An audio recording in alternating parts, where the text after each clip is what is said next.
munajat, panggil Tuhan. Jadi kalau kita panggil orang, kita panggil dengan mulut. Mak.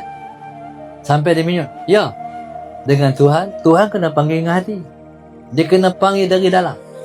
Dia kena panggil dari dalam. Allah. Dari dalam. Allah tu panggil dari dalam. Sampai suara. Panggil Allah. Dalam. Mulut tak ada lagi. Dalam. Sallallahu. Jadi bila kita panggil dia menyahut, mahal. No? Bila kita panggil dia, dia jawab, bahasanya ialah ayat mata.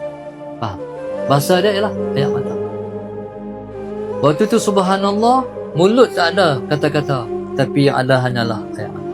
Itulah waktu dia dipanggil waktu munajat.